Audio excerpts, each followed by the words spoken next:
Saudara, selain pasal terkait berita bohong, MK juga mencabut pasal pencemaran nama baik bersyarat. Jika dimaknai pencemaran nama baik secara lisan, MK menyebut pasal 310 ayat 1 KUHP inkonstitusional bersyarat.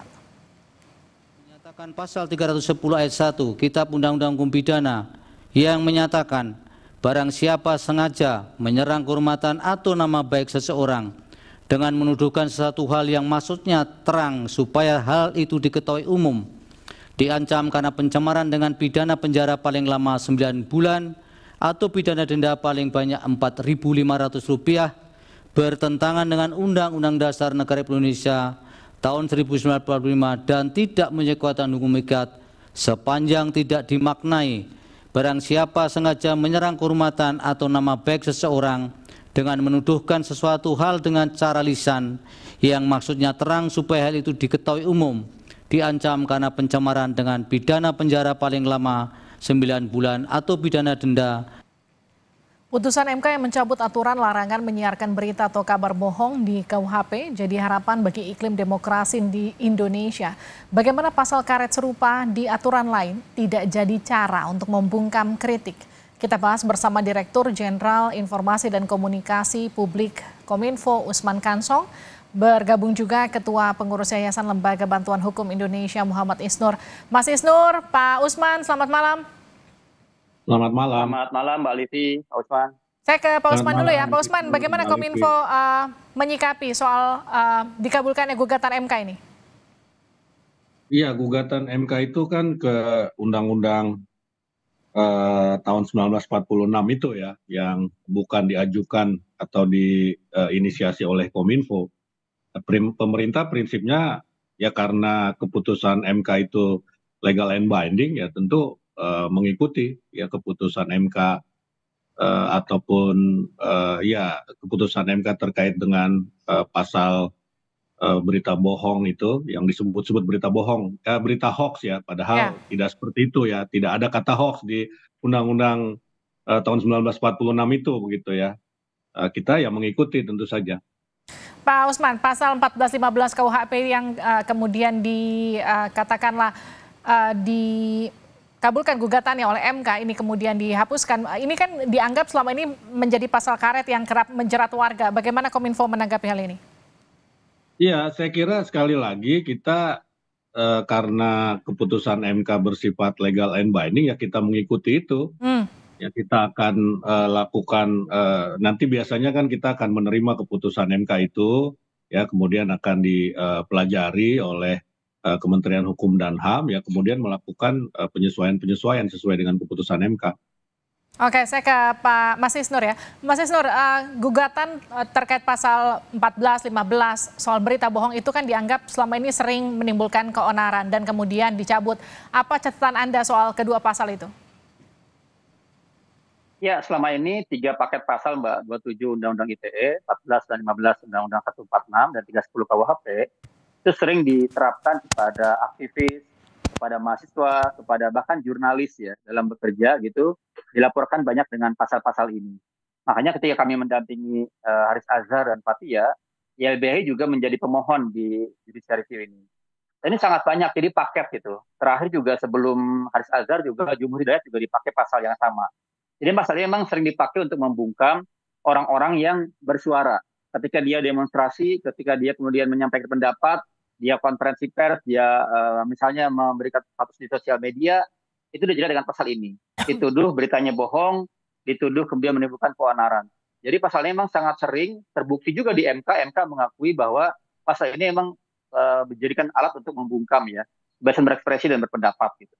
Dan ini juga berhubungan Mbak dengan indeks demokrasi Indonesia yang terus turun, di mana pasal atau aktor utamanya adalah pasal-pasal yang selama ini dipakai untuk membungkam banyak sekali orang-orang yang kritis terhadap pemerintah. Seperti itu, Mbak. Artinya gini, kalau mereka yang saat ini tengah berjalan kasusnya dengan pasal-pasal tersebut, menurut Mas Isnur bagaimana kemudian nanti posisinya? Di hukum pidana itu ada asas, Mbak. Ketika ada undang-undang baru itu misalnya pasalnya hilang atau pasalnya lebih ringan, maka harus diterapkan pasal yang baru itu. Kalau misalnya dalam proses hukum, maka demi hukum dia harus dihentikan. Karena hakim akan memutus di ujung dengan pasal yang didakwakan itu. Maka dia harus diaborted gitu. Seperti MK kemarin ketika mereka menguji ya pasal 27 Undang-Undang ITE itu, kan undang-undangnya sudah nggak ada. Pasal itu oleh MK dinyatakan kami kehilangan objek. Maka persis sama ketika nanti ada orang didakwa dengan pasal 14 dan 15, maka dakwaannya harus dianggap NO, nggak diterima gitu. Harus seperti itu. Nah kalau ada yang misalnya didakwa dengan pasal itu saja, dan kemudian saat sebelum putusan dia hilang pasalnya, harusnya hakim memutus dia tidak dapat diterima dakwaannya, seperti itu. Ada nggak menurut Mas Isnur pasal karet serupa yang kemudian bisa jadi ancaman untuk membungkam kritik yang kemudian masih belum diajukan gugatannya dan masih berlaku? Nah pasal 14-15 ini Pak Usman itu kemudian diadopsi oleh pasal 28 ayat 1 dan ayat 3 Undang-Undang ITE yang baru, Undang-Undang 1 tahun 2024. Jadi kalau kami ya menyarankan atau mendesak pemerintah, di sini ada Pak Usman, dan Pak Usman kan sangat memahami ya kebebasan berekspresi dan berpendapat sejak dahulu. Kami mendorong pemerintah segera mereview pasal ini. Karena semangatnya pasal sama dengan pasal 14-15, harusnya pasal 28 ayat 1 dan ayat 3 itu segera dihapus di Undang-Undang ITE. Karena deliknya pengaturannya sama, walaupun dia ada di wilayah internet, gitu. Di wilayah media yang berbasis cyber. Gitu. Jadi itu satu, Mbak. Baik. Yang kedua adalah pasal-pasal di KUHP. Pasal-pasal di KUHP yang kemudian juga dia mengadopsi pengaturan yang ada sekarang, itu perlu dicek oleh pemerintah dan DPR. Harusnya juga pasal-pasal di KUHP yang belum berlaku ya, nanti di 2026, harusnya dihapus tuh pasal-pasal yang serupa. Seperti itu. Oke, bagaimana Pak Usman? Ya, jadi sejauh terkait dengan kebebasan berpendapat, ini kan ada dua pikiran besar ya, atau benchmark yang bisa kita lakukan. Yang pertama adalah prinsip deliberative free speech. Ya ini dianut oleh Uni Eropa biasanya begitu. Jadi kebebasan berpendapat di ruang digital ini juga harus memperhatikan hak dan kebebasan orang lain juga. Ya supaya orang tidak serampangan menyatakan pendapatnya di ruang digital ya tetapi menghambat atau justru mengganggu kebebasan atau hak orang lain. Nah di Amerika itu beda lagi, dia menganut free speech absolutism. Jadi kebebasan berpendapat itu absolut, tidak boleh diatur-atur, negara tidak ikut campur tangan begitu. Nah Indonesia memang dalam banyak aturan atau regulasi terkait dengan dunia digital mengacu kepada Uni Eropa, misalnya GPDR ya, General Data Protection Regulation, atau kita menyebutnya Undang-Undang PDP, itu mengacu kepada Uni Eropa. Begitu juga Undang-Undang ITE, kita mengacu pada Uni Eropa. Kita ingin menciptakan ruang digital yang tetap menjunjung tinggi kebebasan berpendapat, ya, tetapi bagaimana kebebasan berpendapat itu bisa dilaksanakan, digunakan sebaik-baiknya tanpa menghambat, mengganggu ya kebebasan ataupun hak orang lain begitu ya, karena ini digital itu juga adalah ruang publik begitu. Nah terkait dengan Undang-Undang ITE yang baru perubahan kedua ini ada pengecualian-pengecualian yang digariskan di situ ya, misalnya kalau itu untuk kepentingan publik tentu masih dibolehkan, kalau itu untuk pembelaan diri itu masih dimungkinkan begitu. Nah jadi ada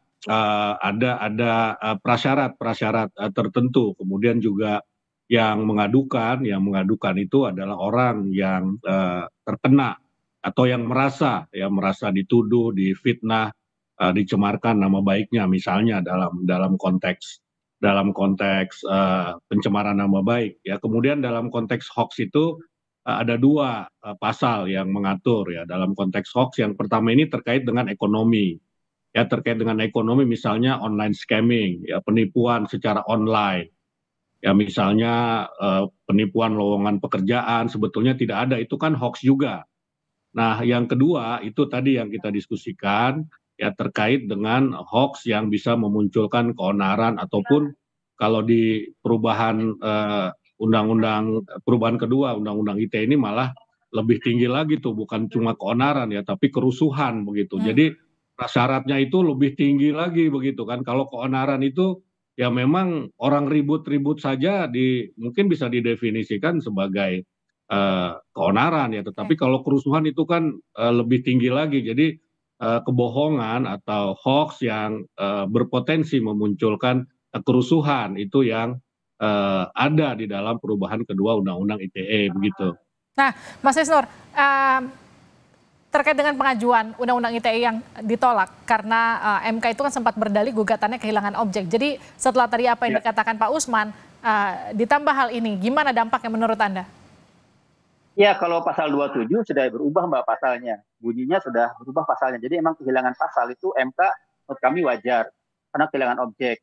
Nah, yang penting sekarang adalah pasal 28 ayat 1 dan 3 yang deliknya sama dengan delik 14, 15 Undang-Undang 146 hukum pidana.